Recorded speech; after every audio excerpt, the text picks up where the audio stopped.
dengan Sinovac, vaksin COVID-19 buatan Cina yang menggunakan metode inactivated virus atau virus yang dinonaktifkan. Metode ini menggunakan virus COVID-19 yang sudah dibunuh yang kemudian dimasukkan ke dalam tubuh manusia. Walaupun nonaktif dan tidak dapat menyebar, sistem imun tetap akan menanggapinya dan mempelajari cara melawannya. Namun, respon dari sistem imun mungkin saja tidak seampuh jika melawan virus yang masih hidup. Oleh karena itu, tipe vaksin seperti ini memerlukan beberapa dosis supaya efektif. Selanjutnya, terdapat vaksin dari AstraZeneca dan Sputnik V yang menggunakan metode viral vector.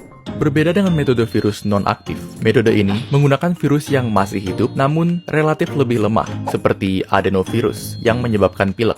Virus lemah tersebut kemudian digunakan sebagai tumpangan bagi materi genetik COVID-19 yang akan digunakan oleh sistem imun untuk menciptakan kekebalan tanpa harus mengekspos tubuh terhadap bahaya dari virus corona yang asli.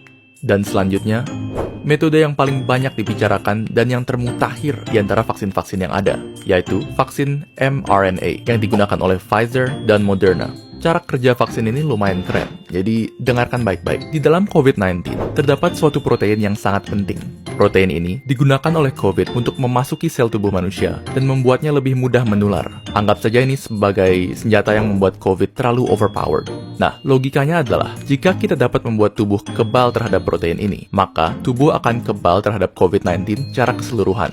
Yang dilakukan oleh peneliti vaksin adalah mengambil bagian dari DNA COVID yang mengandung blueprint untuk protein ini, dan kemudian merubah blueprint tersebut menjadi instruksi bagi sel tubuh untuk membuat proteinnya.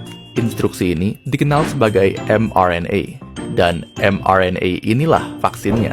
Lalu, mengapa kita ingin sel tubuh membuat protein ini? Bukannya itu berbahaya? Tidak sama sekali. mRNA ini aman karena hanya mengandung instruksi untuk membuat protein itu saja dan tidak mengandung virus corona sepenuhnya. Jadi bisa dianggap seperti senjata tanpa tuan. Setelah mRNA masuk ke dalam tubuh, sel tubuh akan memulai membuat protein ini yang kemudian akan ditanggapi oleh sistem imun. Setelah sistem imun berhasil menghancurkan protein ini, dia akan tetap ingat cara melawannya sehingga membuat dirimu kebal terhadap COVID-19. Pada akhirnya, video ini bukan bertujuan untuk membujuk Anda memilih salah satu vaksin. Karena bagi kebanyakan orang, vaksin mana yang kita dapatkan sudah di luar kendali kita. Yang perlu kalian ketahui adalah vaksin yang kini disiapkan untuk penggunaan massal telah melalui tahapan pengujian intensif untuk menjaga keamanan dan keefektifannya. Dan fakta bahwa kita sudah bisa mendapatkan sekian banyak vaksin dalam waktu tercepat dalam sejarah manusia sudah merupakan sisi terang dalam tahun yang sangat kelam. Tentunya, semua ini dapat terjadi berkat beribu-ribu tenaga medis, saintis, serta peneliti yang bekerja